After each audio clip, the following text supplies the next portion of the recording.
this video, I'm going to be breaking down the quickest ways to start and scale your reselling business in 2023. If you guys don't know who I am, my name is Kate and I run Shoegeekflips, and I'm excited to make this video today for you guys, breaking down everything I would do if I were starting my reselling business this year and how I would take it to the next level. With that being said, I made this video for two types of people. People that want to start their reselling business this year, or people that have already started it but want to scale to the next level. So if you're here to learn how to cop shoes for retail for yourself, this might not be the best video for you, but if you want to scale your reselling business, stay tuned. If you guys don't know who I am, I've done over 7 figures in reselling profit, and I've coached over 400 people, having the largest coaching program in the reselling game. So this is exactly what I would do if I were starting from scratch again. There are 5 big things you need to know about reselling before you get started. Number 1, shoes are very expensive, so it does require some capital to start this business. I started reselling with only $1,000. Thankfully, I got a credit card, which was able to add another $3,000 in capital. So overall, I was starting with $4,000 when I was playing with reselling. Again, with that being said, the more capital that you have, typically the better, because shoes are very, very expensive. Typical Jordan retails $200. Number 2, the risk level of this business. It is very, very low risk. Most of the shoes that you buy have return policies from stores like Nike and Adidas, having 30 to 60 day free return policies, meaning if you bought a bad shoe, worst case scenario, you can return it, get all the money back on your card. Number 3, reselling is very, very modular. What I mean by that is however much you put in is how much you're going to get out. I know people that are college students and only want to make an extra $1,000 to $2,000 per month. Reselling is perfect for that. I know people who want to quit their jobs and do this full time and make 10 to 20K per month. Reselling is also perfect for that. With that being said, the more time you put into this skill, the more you're going to get out of it. So I am very confident that most of you guys can get to that $500 to $1,000 profit completely by yourself. You don't need any help. You don't need any co-groups. I think most of you guys could do it by yourselves. Like I said, getting into that $2,000 to $10,000 range, it is much more difficult. You really need some help or some bigger resources on your side. It is very difficult to do that alone. Everyone knows you can make money on hype shoes like these. However, they are very expensive and hard to get, and the profit margins really aren't there. Second type of reselling is bricks. I picked up these Air Force Craters for only $45, and I've been selling them all day for around $85 plus, and I picked up 100 pairs of them last year. So the idea of bricks is a cheap shoe like this for $45 that retails $110. Chances are someone's willing to pay more than you for that shoe, which is why there is a resale value attached to it. And the 5th thing you should know, reselling is not easy, and it does have a low barrier of entry. That does not mean it's a get-rich-quick scheme. You still have to dedicate a lot of time and hours and energy to learn these different things from reselling, just like you would any skill, but if you do, it will pay dividends. So let me repeat that. Reselling can make you a lot of money, but it's going to require some work, it's going to require some effort to actually learn these things, and it's definitely going to require some capital. And honestly, it's a lot of fun, and I get to do something I love, which is see a lot of really cool shoes. So let's start talking about reselling now and how it works. Before you start buying shoes, you need to know what sells and how quickly it sells. So let's backtrack and start with selling before we focus on buying. For the sole reason is you have no business without sales. So let's talk about websites to sell on. There are thousands that you can choose from, literally thousands. However, I would dumb it down to probably your top 5, maybe top 10 max. And there's really 4 big rules that you need to follow when you're selling. And these apply to each and every one of those websites as well, so listen up.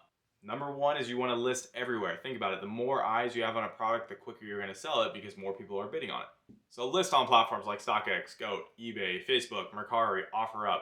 Literally anyone that you can name. Go onto the App Store, look up third-party sellers, and go and sell through them. So again, list everywhere. Second, have a pro description. You can't write a description on every app, but the apps that you can, you should definitely write a pro description. What I mean by that is a really, really well written out, detailed description, because guess what? Other sellers on those apps aren't doing that, which gives you a competitive advantage over them. The third tip for selling is have pro quality photos. As you can see, this camera is pretty nice, pretty good quality, and guess what? It might make me look more appealing versus a camera that was super, super blurry and had stuff going on. You don't want that. You want your photos to be really, really good so that when people see them, they go, dang, that shoe looks really good. I can imagine myself wearing that. If you don't even take the effort to take the shoe out of the box, people are just going to look at that as you being lazy, and they're probably going to choose someone else that has a really nice setup and they take a really good photo with it. And the 4th and most important one, and I get this issue all the time, you must be the cheapest price. You can't expect your shoe to be $200 when someone else is $150 and expect yours to sell first. People don't care what the shoe is, they just care about if they're getting a good deal. Which again is why I prefer bricks like these, because if I'm selling them to you for $80 and they retail $110 and you see that, you think you're getting a steal because you just got these shoes $30 under retail, when in reality, I just made $35 profit, so we're both happy. That's the way that you want business to be done, where both parties are happy and your sales are going to skyrocket if you do so. Now, with that being said, go read through all these different selling platforms. I listed 6 on this video already. I want you to go through them and see which ones are better, which ones have certain benefits, which ones have better fees, things like that. When you start to learn these things, you can get better and better sales over time. So a platform like eBay, when you become a top-rated seller, you can get your fees down to 6%, which means you want to sell high-ticket items on there, so you're paying the least amount of fees.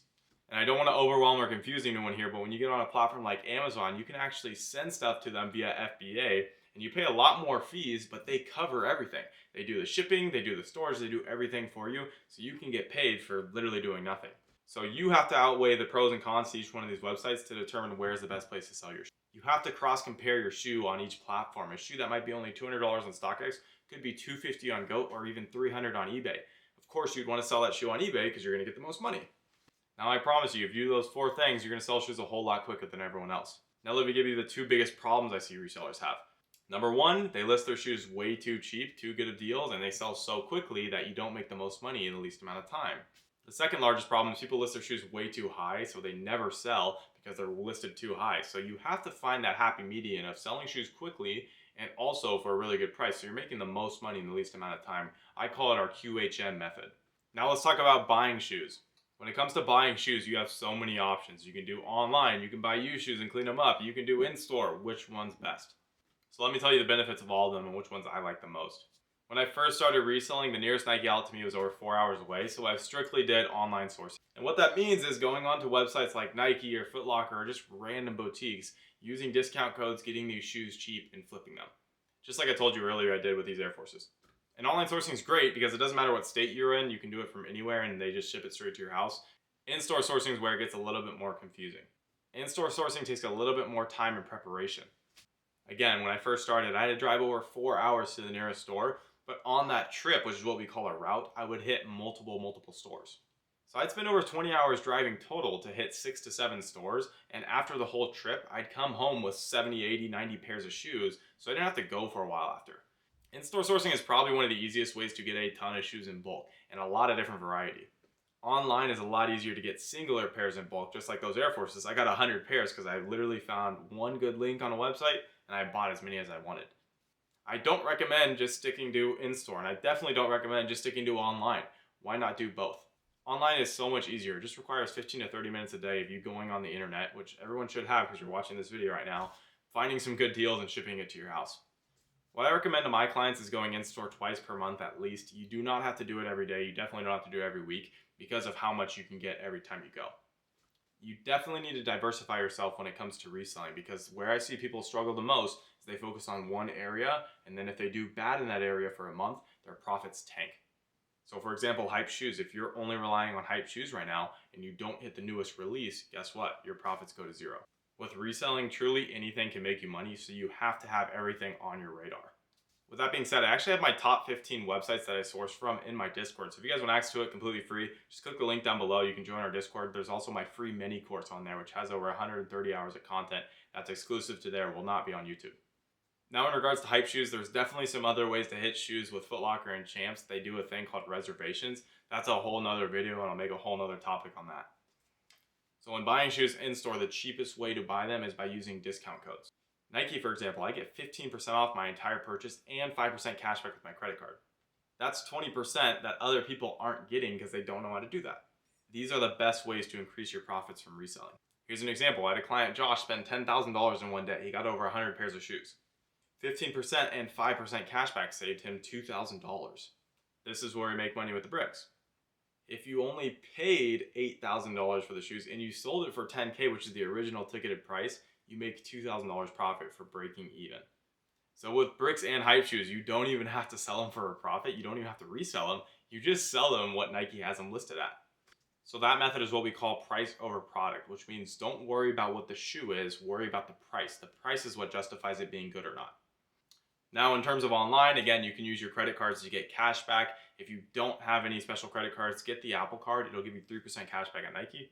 And one of my favorite services of all time is Rakuten. It's a free online cashback service. Basically, you can just buy shoes online and they give you cash back. I believe right now on Nike, it's 8%.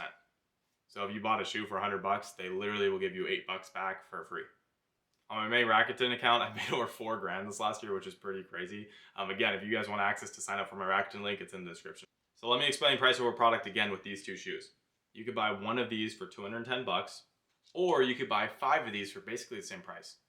Again, reselling is a wholesale and volume game, which means the more shoes you can get in and the quicker you can sell them, the more money you're going to make. And let's talk about this in terms of ROIs. A 20% ROI, or return on investment, is a $42 profit on this one, which means you have to sell these for $252. Not too crazy. Versus a 20% ROI on this $45 shoe is only $9. I think you guys would agree you can sell this shoe a lot higher than 56 bucks, which is why cheaper shoes tend to have a higher ROIs, because more people are willing to pay $100 for a shoe rather than $300 for a resale. So again, with reselling, if you stick to this stuff for the next 6 months, I promise you, you will see big results. If you only spend 6 weeks on it, you're not going to see much. It takes time to grow a real business, which is my last point here. I highly recommend building a brand and actually having a business, not just a hustle. This takes a long time to do it, but take it from someone who has over 100,000 followers on Instagram. You get a lot of influence and you can sell a lot of shoes that way as well. Think about it. Long term, if you ever want to open up a sneaker store, how easy is it going to be for you to do it if you have 100,000 followers versus if you only... And the journey of me growing my Instagram, it took me over 6 months before I hit 10,000 followers. So it definitely takes a while, but it's highly worth it. You can also make a lot of money from Instagram, again, by reselling your shoes on there, or even referring people to products like Rakuten. Each person you refer to Rakuten, you make $30. Guess what? You find 1,000 people, that's $30,000. So those are the exact things I would do if I were to start my reselling business again. Make sure you subscribe for more, and if you found this video useful, feel free to send it to a buddy who might also find it useful. Also, this is my first real YouTube video, and I plan on doing this twice per week for the foreseeable future, if not more, so hopefully you guys like the content. Also, if you have any questions, feel free to shoot me a DM on Instagram. I see every request on Instagram and I reply to each and every one of you guys, so if you have any questions for me or you just want to talk one-on-one, DM me on Instagram. But other than that, enjoy the rest of your day and I hope to see you soon.